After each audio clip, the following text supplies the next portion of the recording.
dig out desire. You know, we threw a big party for our sisters recently who celebrated 25 years in religious life. It's a big feat. And a sister and I were called to be on what we call the flower team, or what we renamed it as Team Flower Power. Now, it involved putting large assortments of flower bouquets together. Sounds lovely, right? Except for one small detail. We had to beg for the flowers ourselves. Now, I don't know about you, but the last time I went begging was when I was strapped as a 7-year-old in a car and we'd pass McDonald's on the way home from school. Dad, please, please, please, please, please, Dad. It never worked. So I knew that this time we had to change our tactics. Picture this. New York City, it's 5 a.m. in the morning, the streets are dark, and it's packed with trucks at the beginning of the day.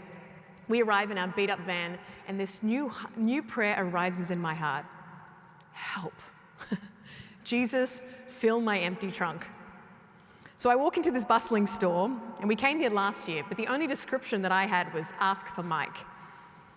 So I get in there and I ask for Mike, and then I soon quickly realize at this hour of the day, customer service is not a top priority, and I had to use my yelling voice. So I said, is Mike here? One guy pointed to the next room. Now, my original plan of telling Mike my vocation story, my favorite flowers and what they mean to me, turned into a New York City dialect in an instant. Mike, we got a nun party, 25 years hoping for another. One church, 20 tables, empty trunk, what do you think?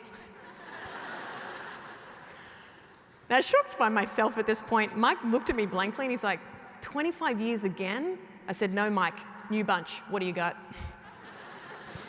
Then Mike, calling across the room, yelled, get this sister whatever she wants.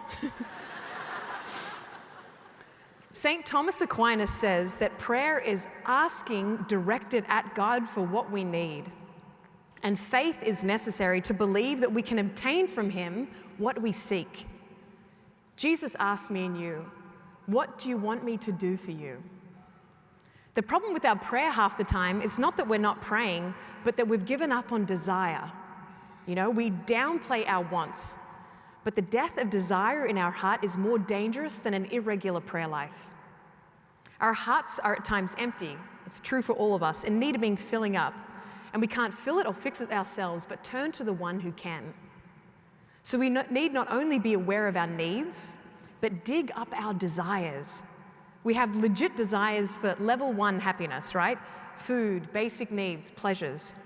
But if we don't dive deeper into this next level of desires, for meaning, for value, for peace, belonging, we're going to get restless fast, and that level 1 will never fully satisfy us. Pope Benedict, our beloved Pope, described heaven as the supreme moment of satisfaction. I want that.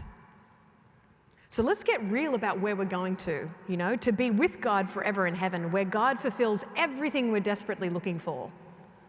And Jesus brought heaven into your heart when he came. He named you as his new home.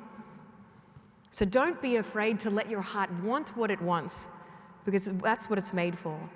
We can ask questions like, what do I desire in my life now? What do I really want? There's no one in the world that wants you more happy than God himself. This was a big breakthrough for me in my own vocational journey. I was fixated for a while on trying to figure out what God wanted for me, that I left my desires at the door. Thinking maybe that if God wanted something that I didn't, I tried to forget my own desires and figure out his plans instead. And I was afraid that he'd dump them if I ever brought them up. So I kept them down and I tried to protect them in fear that I'd lose out. But oh, how wrong I was. There was a particular moment that God woke me up from this way of praying. I visited the Sisters of Life and was desperately disappointed when they didn't tell me what I should do. Surely, I thought, they know, they'll tell me. But they didn't, because the heart is sacred ground, and God alone calls a heart. It's not our pious plan, it's a response to God's plan. I was praying before the Eucharist in adoration just like last night, and for the first time, I got real and raw with Jesus. And it took a load of courage. But God can handle our stuff, In fact, he wants to hear from us, especially our confusion, our fears, our troubles. All the stuff that we tend to leave outside of church? That's what he's interested in. because Jesus has incomparable compassion and incomprehensible power to heal, restore, and set us free. So I said in my heart, Jesus, I want to love you like the sisters love you. I want to serve you like they serve you. I want to belong to you like they belong to you. You know, union with God is not reserved for religious. Intimacy with God is the vocation of every baptized soul, and it's planted in every heart that beats. We want God. And that was a moment that I heard his voice. You know, it was nothing audible. God speaks to us in the silent depths of our hearts like whispers, promptings, and they come clothed in peace and freedom. And that's how we recognize his voice, when he draws closer to us and we feel wider in freedom. And I heard this truth from him. I heard him say something like, what if what I want is what you want? And what you want is what I want for your life? You know, nothing has ever set me more free than this truth. I was able to literally let down my desires to the Lord and let go to receive his. Because I knew then, not just in my head, but in my heart, that God's will for our life is the fulfillment of our desires. And I can trust him. You know, however God calls each one of us to receive and give his love with our lives, it's his design and our free response. But every vocation has the same destination. It's union with God. It's holiness. Which is why bringing our actual, real, and raw experiences to prayer is vital. You know, what am I thinking? What am I feeling? What am I hoping? What am I desiring?